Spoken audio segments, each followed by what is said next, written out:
Yeah, I've seen Amin fight. He's fought, he's fought at some shows here regionally as an amateur. He brings a great record. He has one loss from when he was 16 years old. Amin comes in, I believe he's 18 years old. Just a very young kid with five. Yeah, he's got 5 fights. Before his 18th birthday. He's a very experienced kid coming up. This is one of the new breed of mixed martial arts where he came in with no background and learned, to be well-rounded. Yeah, I've seen him in some of the other shows, and I had no idea he was that young. That's amazing. Very young kid, and he's got a big test ahead of him here at Kory Cox, who's a man with man strength and some great competition experience. And Amin he's all shredded up, isn't he? All right, fight fans, this fight is sponsored by Jail Sucks Bail Bonds. It is 3-minute rounds in the welterweight division. Introducing first, fighting out of the blue corner. He stands 5 feet 9 inches tall. He weighed in at 171 pounds with an amateur record of 2 wins and 1 loss. Fighting out of Chehalis, Washington, Kory Cox. Kind of funny that this is sponsored by Jail Sucks Bail Bonds. I actually had to call them to bail out a friend the other day. And his opponent, fighting out of the red corner. He stands 6 feet tall, weighed in at 168 pounds, with an amateur record of 4 wins and 1 loss. Fighting out of Vancouver, Washington, he is Amin.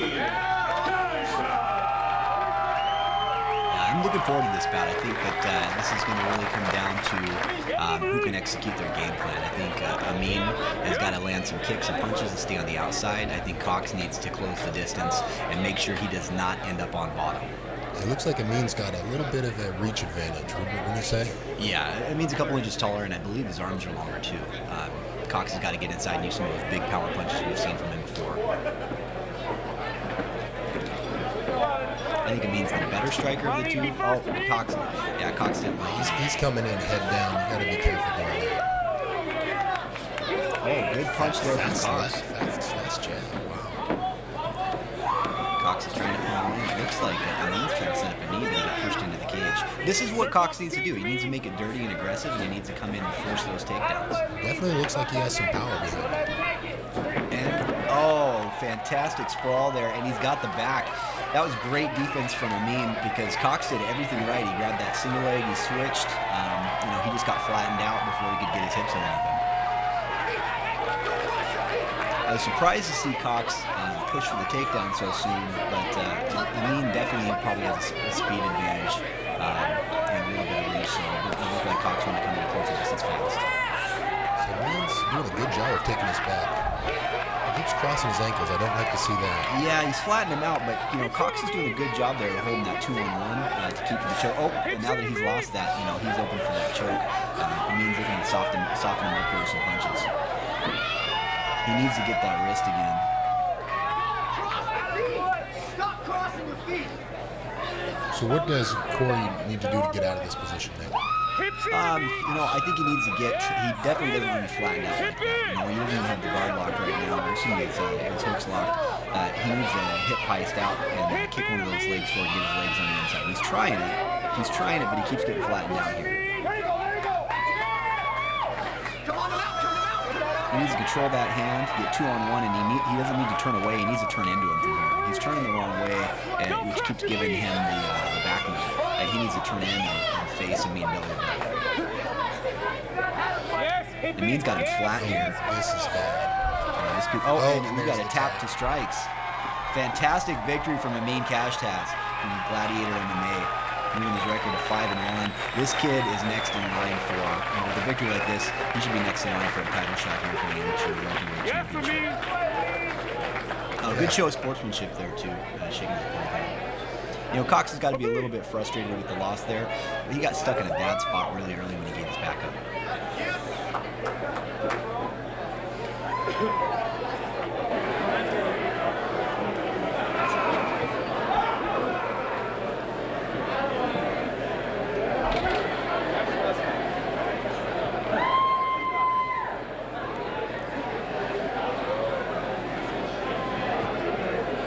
Beautiful ring roll. right, gentlemen, center the cage. Shanna. Beautiful ring girls, Randa and Cheyenne.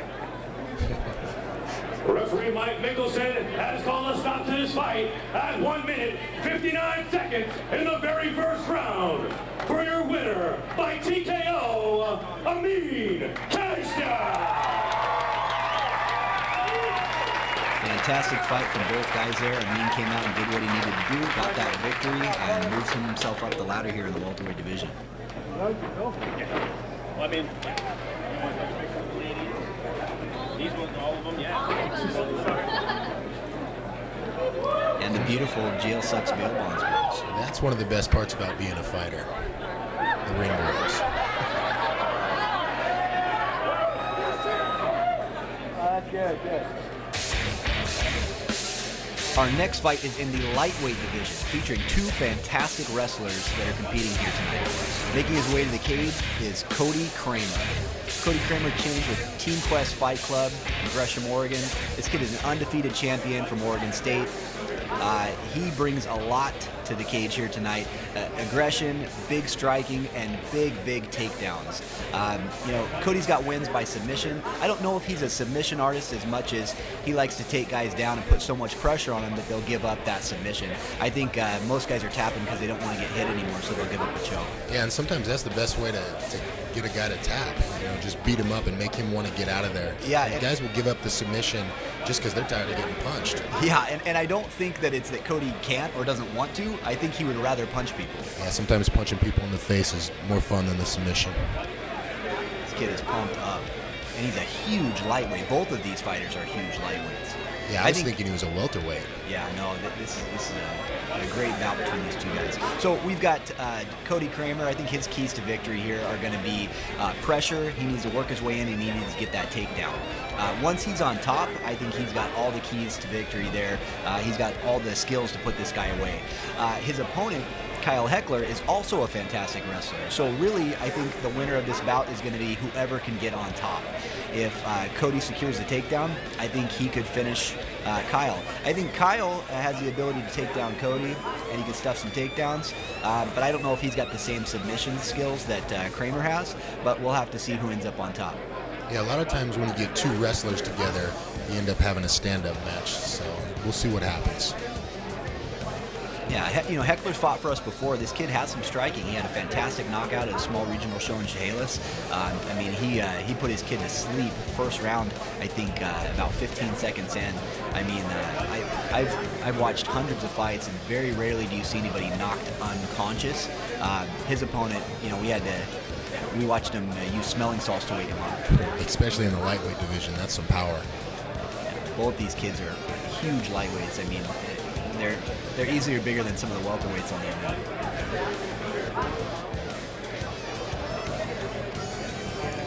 I think Heckler's keys to victory is to not be on bottom. I think he needs to stuff takedowns and use maybe Cody's aggression against him to try to wind up on top. I think if Heckler ends up on top, he's got the ability to land some big punches and possibly find a submission.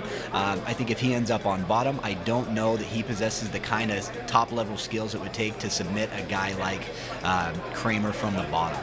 I think that this is going to be a scrambling match, and if either guy can't get the takedown, we're going to see a slugfest.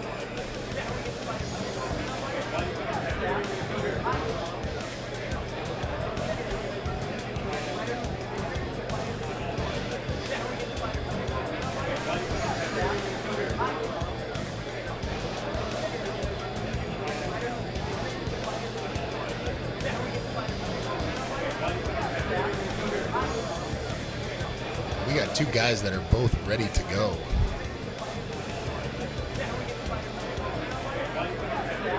All right, fight fans, this fight is sponsored by Bridge City Fight Shop. It is three-minute rounds in the lightweight division. Introducing first, fighting out of the blue corner. He stands 5 feet 9 inches tall. He weighed in at 156 pounds with an amateur record of 4 wins and no losses. Fighting out of Gresham, Oregon, Kody Kramer.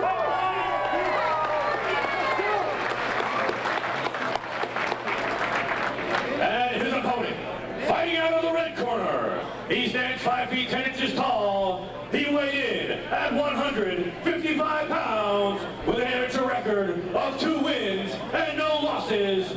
Fighting out of Vancouver, Washington, introducing Kyle Heckler.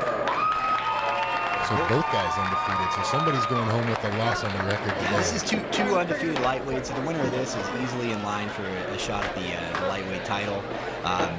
These kids both have competition experience outside of MMA and wrestling. Kody Kramer is the current FCFF lightweight champion. I think he's got an edge in experience in MMA, but both fighters are fantastic. Heckler with a big head kick right off the bat. And another one. See, this is where Kramer wants to be. Look at the balance there from Heckler. Defending that, And powerful Kramer. defending that takedown. Again and again. Oh, and a huge slam there. Great takedown. Yeah, I could tell it looked like Kramer was trying to flare those legs by. And that's maybe why he didn't put the initial pressure on him for those first takedowns when he had that single. It looked like Heckler was trying to scramble to guard there. Oh, and we've got him now. This is what we talked about. Whoever's on top is going to do some damage.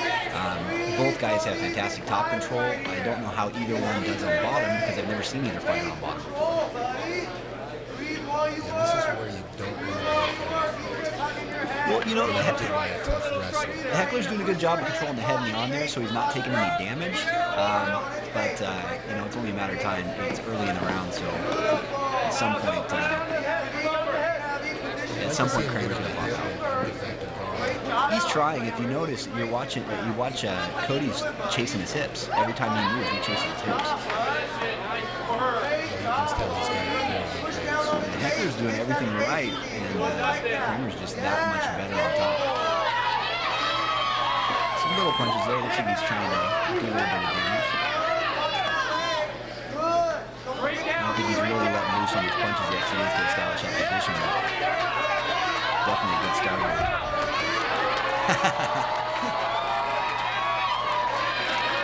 Definitely some big shots.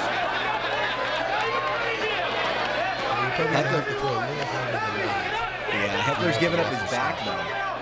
Yeah, I think Kramer's doing the smart thing. He's not, unloading a ton of energy as it is early in the round, and Heckler would escape. We saw that in some other fights.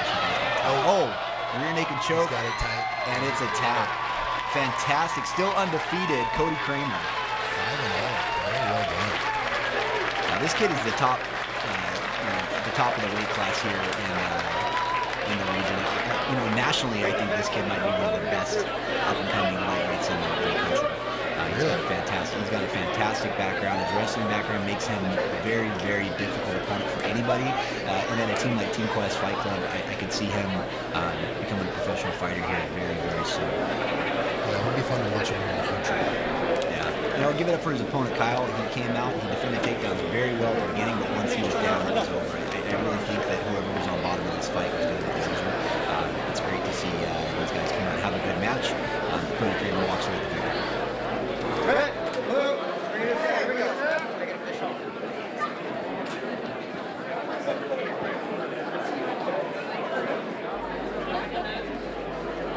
Referee Ryan Hoisington has called a stop to this fight at 2 minutes, 10 seconds of round 1. Declaring the winner by rear naked choke, Kody Kramer.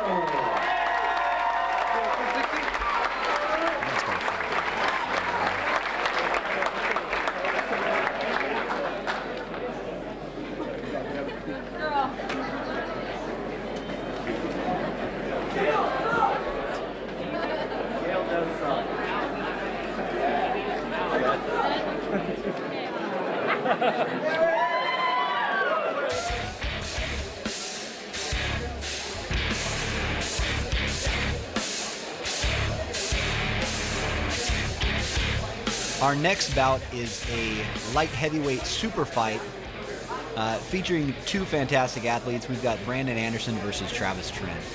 Brandon took this fight very, very last minute. We've seen Brandon in a cage before. He took this fight short notice. As basically an opportunity to upset the undefeated Travis Trent. Travis originally had another opponent scheduled to face for the middleweight title. His opponent was unable to compete, so he stepped up a weight class here, and we want to thank Brandon Anderson for coming in and giving Travis an opponent here tonight. Yeah, it's always tough to come in on short notice. You don't know who you're going to be fighting. You haven't had very long to train. And it's tough, and it takes courage to get in there on short notice. Yeah, and the other thing is he's facing an undefeated fighter that's on his way up. So Anderson knows that, and Anderson's kind of in a win-win situation, or I guess I should say a no-lose situation, where if he were to come in and upset Travis Trent, that puts him on the map and puts him right in there for the middleweight title. You know, if he comes in and he can't take Travis Trent out, or something happens and he doesn't win here tonight, you know, he's still.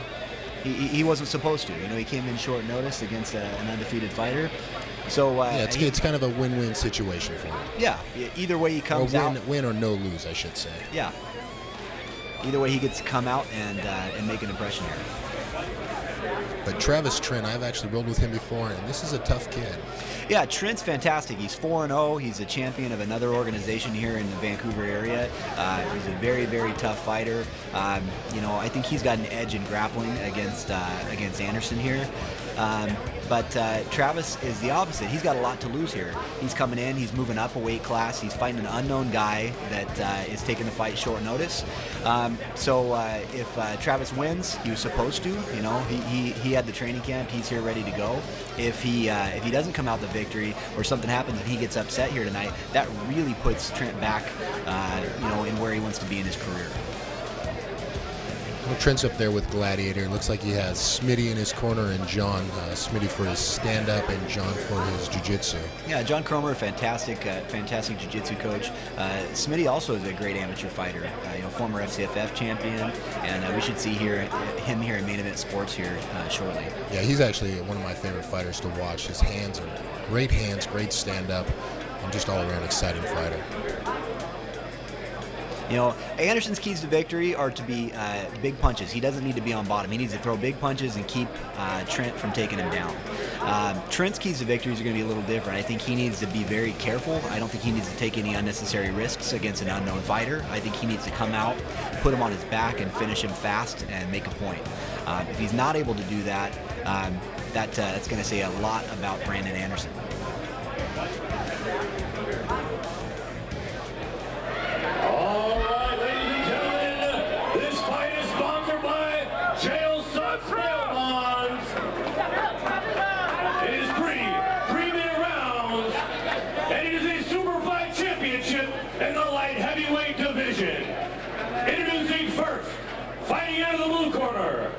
He stands 5 feet 9 inches tall. He weighed in at 197 pounds with an amateur record of 2 wins and 3 losses.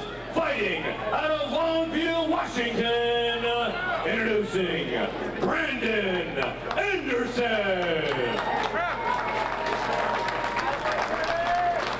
And his opponent, fighting out of the red corner. This man stands 6 feet 1 inches tall. He weighed in at 191 pounds with an amateur record of 3 wins and no losses. Fighting out of Vancouver, Washington, introducing Travis Temper Trent. This fight is taking place at a catchweight. Originally, Trent was scheduled to fight for the middleweight championship. Unfortunately, his opponent was unable to compete, so he's coming out and he's facing an opponent that made the best weight he could, which was 190 pounds. So these guys are fighting at 190-pound catchweight for a super fight championship. Let's get ready to go here and see who can make the most of this opportunity. Oh, a big punch from Anderson and a clinch. He's got double under. Yeah, So looks he like can he get a gave up takedown underhooks from there. there, and he Takedown does. to mount from Trent. This is bad for Anderson, especially late. Trent's got a good top game and some heavy strikes. No, Trent's known for his ground game. He's got it mounted. He's starting to flatten Oh yeah, he's got the arm under the neck. This looks like it's going to be over. He adjusts for the choke. And we've got a tap here. That was a clinic. That's what we call that. You know, fantastic job there from Travis Trent. he came in ready to compete for the middleweight title. Unfortunately, it didn't happen. But Anderson stepped up and took his chance to try to beat a guy like Travis and maybe earn a reputation, give himself a name. And unfortunately, it didn't work out for Anderson. But Trent came out, and he's a new super fight champion here in the light heavyweight division. We'd like to see him back at middleweight and compete for the title like he was supposed to on this evening. Fantastic win. That was fast, ultra fast there from Travis Trent. Dominant. Yeah, I'd like to see him out there again with a little bit more prepared opponent and see what he has to offer. Yeah, let's give it up for Anderson. He stepped up short notice and took on a very, very tough guy. And we appreciate him coming out. But this is a tough way to come in and compete against a guy.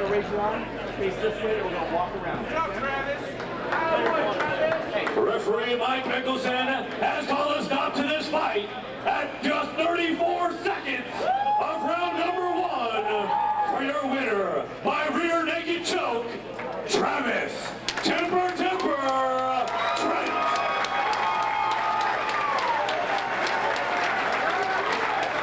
Good for Travis. Not only being a good fighter, this is just one of the nicest guys I've ever met. I mean, you talk to this guy, just a real genuine kind of guy.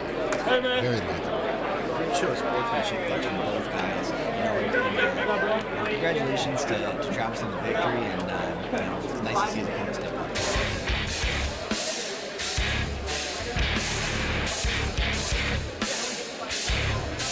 This next fight is a championship bout in the Bantamweight division. This is our amateur Bantamweight title.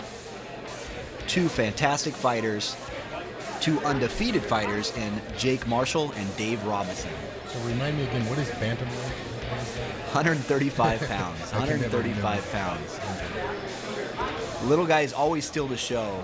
Making his way to the ring here is Jake Marshall. Jake Marshall is 8 wins, no losses. Fantastic wrestler from Oregon, has a big fan base. He's a multiple-time champion in other organizations. This kid has destroyed anybody we've put in front of him, and making his way here to the ring, he's got a very tough test in Dave Robison tonight here at Main Event Sports. Marshall, amateur champion for Prime Fighting Championships. He's an amateur champion at some other shows in Washington. He's a fantastic fighter. He's an Oregon champion. This kid is one of the best amateur fighters in the Pacific Northwest, and possibly even the country. With a win over Robinson, he's really going to establish himself. This kid's a wrestler. I mean, at the end of the day, he wins all his fights, put pressure on guys, takedowns and punches. He's a fantastic wrestler, good submission defense. His keys to victory are going to be a takedown. He doesn't want to strike with Robison, and he wants to stay out of his guard. I think he needs to make sure he sweeps those legs by and is not sitting in Robison's guard for too long. He's beat anybody and everybody he's fought, but I think this is probably one of the toughest tests he's going to have in his bout here tonight. I don't know if he's faced anybody at the competition level as he's going to face here in Robison. Making his way to the ring, the tallest bantamweight in the roster. We've got Dave Robison, standing 6 feet 4 inches tall, 135 pounds. This kid is a fantastic kickboxer. 6 foot 4, 135 pounds? 6 foot 4, 135 pounds. He's going to have a little reach advantage over Jake Marshall of about 7 or 8 inches. This kid is a fantastic kickboxer. He has got great submissions from the bottom. He is undefeated and very, very confident coming in here tonight. His keys to victory are going to be keeping Marshall at a distance, landing his big kicks and punches, and securing submissions, making sure that he's in good position from the bottom. I think that if he's on bottom and Marshall's able to pass his guard, he's going to have some trouble. I think Robison's legs are long enough to where he's able to catch a triangle or an armbar. Marshall's in big trouble. Oh yeah, you get a guy with long legs like that and he catches you in a triangle, it's over. Yeah, Robison's fantastic. We've seen him fight before. He's got some kickboxing experience. Most of his victories have come by way of submission, but a lot of those submissions are set up through strikes. He hits guys hard, they shoot a bad takedown, and he finishes them off. The tallest guy in our card happens to be in the smallest weight class we offer here, the Bantamweight division. Will choke style. All right, fight fans.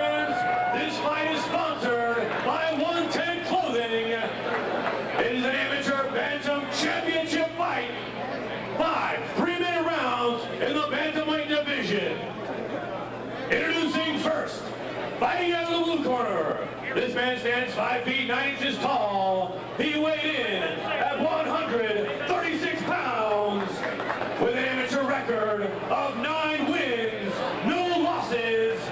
He's fighting out of Clackamas, Oregon. Introducing Jake Marshall.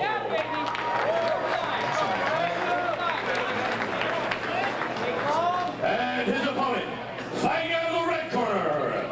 He stands 6 feet 4 inches tall and weighed in tonight at 135 pounds. He has an amateur record of 4 wins with no losses. Fighting out of Vancouver, Washington. Introducing Keil, the Admiral Robison.